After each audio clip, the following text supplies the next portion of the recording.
தமிழ்நாடு கூப்பிடுதுன்னு அந்த 4 நாட்டையும் வர நான் தான் பெரியவன்னு யாரும் நினைச்சிடக்கூடாது. என் தலை முடி கூட ஆடாது. பொங்கல் அன்னைக்கு தமிழ்ல வெளியான படங்கள் மட்டும் 11 படம் தான். அந்த 11 படங்களும் வெற்றி படங்கள். ஒரு நடிகருக்குன்னு குறிப்பிட்ட ஒரு தேதியில வெளியான அனைத்து படங்களுமே வெற்றி படமா அமைஞ்சது அப்படிங்கிற ரீதியில வேற எந்த நடிகருக்கும் கிடைக்காத பெருமை சூப்பர் ஸ்டார் ரஜினிகாந்த் அவர்களுக்கு கிடைச்சிருக்கு.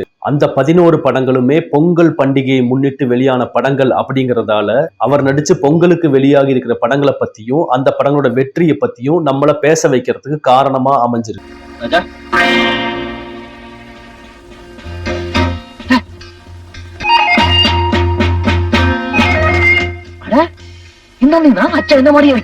அடுத்த பொங்கல் வெளியீடு திரைப்படம் அடுத்த வருஷமே நடந்தது. போக்கிரி ராஜா படத்துடைய வெற்றி கூட்டணி மீண்டும் இணைந்த பாயும் புலி. இதுவரைக்கும் வந்த பொங்கல் வெற்றி படங்களை தூக்கி சாப்பிடுற மாதிரி ஒரு மிகப்பெரிய வெற்றி படம் பாஷா.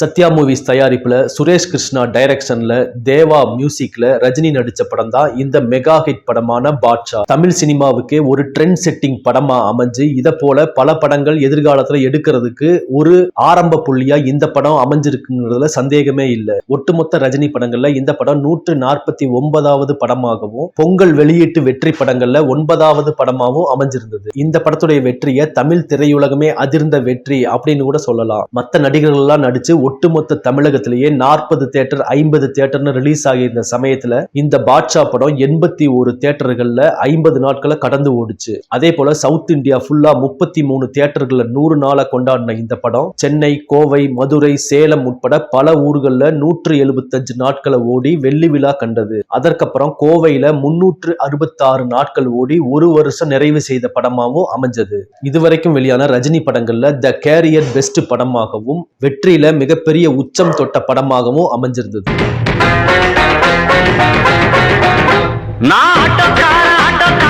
ஐயா, என் பேர் மாணிக்கம்.